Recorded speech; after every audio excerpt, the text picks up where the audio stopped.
On our last podcast, we talked about how secure men don't stay with avoidant attachment wives. And a couple of comments came in. And the question that was asked to me is, why are anxious men attracted to avoidant attachment women? And the reason is they confirm your subconscious false core beliefs. Welcome back to the Secure Husband Podcast. Bruce Abbott, certified professional coach, founder of SecureHusband.com, where good men stop chasing love and lead themselves in their relationships with strength and peace. So the anxious-avoidant trap, this is so emotionally confusing when you think about it. This dynamic is so present in men who struggle with insecurity. You have the preoccupied or anxiously attached husband. So there's two terms for it. I'm going to use them interchangeably. Preoccupied attachment or anxious attachment. Either way, the husband is hungry for closeness and reassurance and intimacy and often external validation. And then you have the wife, avoidantly attached. She's wired for space and independence and emotional self-protection. She's coming from her own wounds of early family circumstances where she had to distance to feel safe. So you as the husband, you're looking to earn love because you never got it. So you're chasing it. You're anxiously going after it. She is desperately avoiding it. She's pulling back because that was her protection mechanism. The two of them attract each other. Now you would think, why? So for the preoccupied attached guy, the anxious attached guy, you see her as confident, mysterious. She's strong. She's in control. And you think, man, this girl's got it going on. And those qualities are attractive in the beginning. But now it shows up as you feeling ignored or unwanted or confused. And like you're the problem for always needing too much. And so that's when you start these behaviors that make her want to pull back even more. The clinginess, the neediness, the passive aggressiveness, the rage and the anger and the frustration. So we're going to look at why this dynamic happens because it feels amazing in the beginning. Like, man, this woman she's got it going on. And then it hurts like hell later on. And that's how we start to lose ourselves as wounded men in this dynamic. But let's look back in the beginning of this relationship, okay? So you're preoccupied, you're anxiously attached. So you're craving closeness because you didn't get it as a child. And we'll talk again about the inner boy inside of you. You are craving that closeness. You're craving reassurance. You're craving emotional intimacy. You're craving attention, but not just table scraps of attention, consistent attention. You want signs that you are loved and chosen and validated. And when you meet her for the first time, you're attracted to her calm and cool demeanor. She's mysterious. She's a little bit distant. You feel like you have to chase her, throw in all those love chemicals like dopamine and testosterone, and it feels magnetic. Your nervous system is screaming, if I can get her to choose me, I'll finally feel safe. Now, you may not realize that's what you're saying to yourself, but subconsciously, that's what you are saying. If she can choose me, I'm validated as a man. And for a while, it works. I mean, that chase feels exciting. Her distance feels like confidence. What you thought was strength is actually her guardedness, the walls that she puts up. And she may admire your warmth and openness and pursuit, which just fuels you on, because you're both now getting something. You're now the emotional pursuer, and she got to feel desired without risking vulnerability. And she plays the distancer role. But you don't realize this yet because you're early in the relationship and the honeymoon stage is going on. And you've got a lot of spontaneous desire flowing back and forth between the two of you. And as you got together, it worked well until it didn't anymore. As always, part of the Secure Husband process is just first noticing. Notice that this wasn't random. Notice that this dynamic actually feeds your core wound. Notice that you were drawn to her because she felt familiar, but not necessarily safe. And that her emotional unavailability, it matched a wound in you. A wound that came from maybe a parent who was inconsistent or distant. Maybe you had a caregiver who rewarded performance and not presence. Most anxious attachment guys have a relationship history of being the one who always cared more, They were the ones that worked harder trying to save the relationship.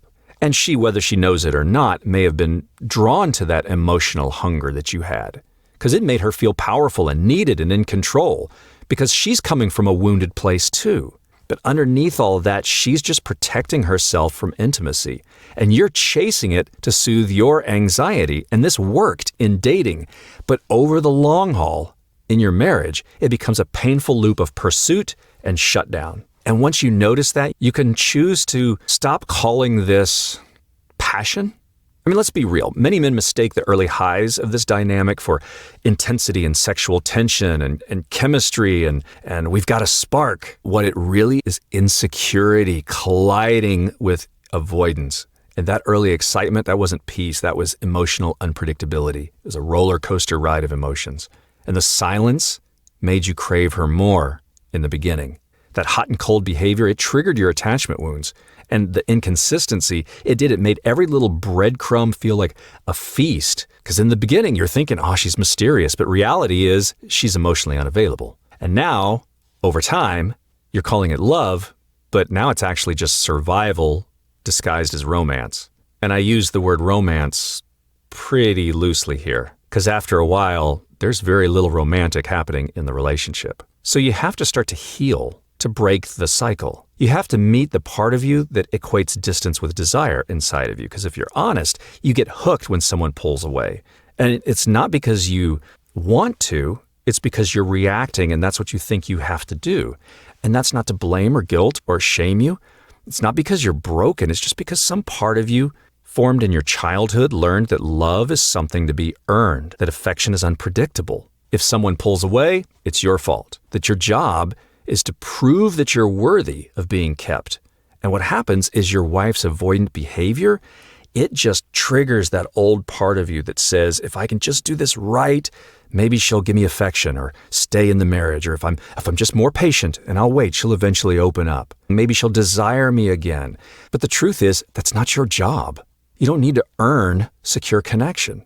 And you've got to give that wounded boy inside of you that dealt with those circumstances that he was not prepared to and created these coping mechanisms, you got to give him the love that he's been chasing from unavailable people his whole life. From the very beginning, you were chasing unavailable love. And so you have to go deep inside to that little boy. And we talk about him in every podcast because that's the core of healing. You've got to show him that he doesn't have to earn love. It's unconditional. And you give him that unconditional love that he didn't get. And you connect him to divine guidance. You connect him to a higher power, to God, the universe, whatever is comfortable for you, the source of unconditional love that says you are loved and you are worthy just because you are walking, talking, and breathing. Just because you are loved. You don't have to earn it. And healing breaks the cycle. But now you start to see the dynamic and you start to understand why this blows up so badly in marriage. Dating works because there's space and there's novelty and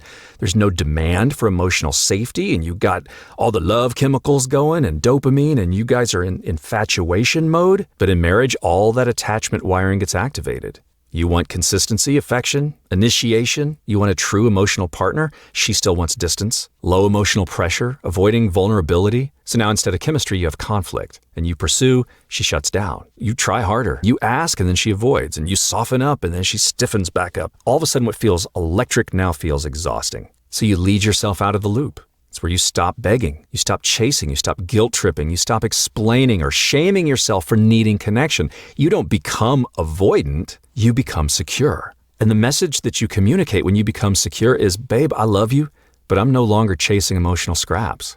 I want connection, but I'm not going to beg for it anymore. I'm going to show up whole. And if you can't meet me there, I'll love you from a distance.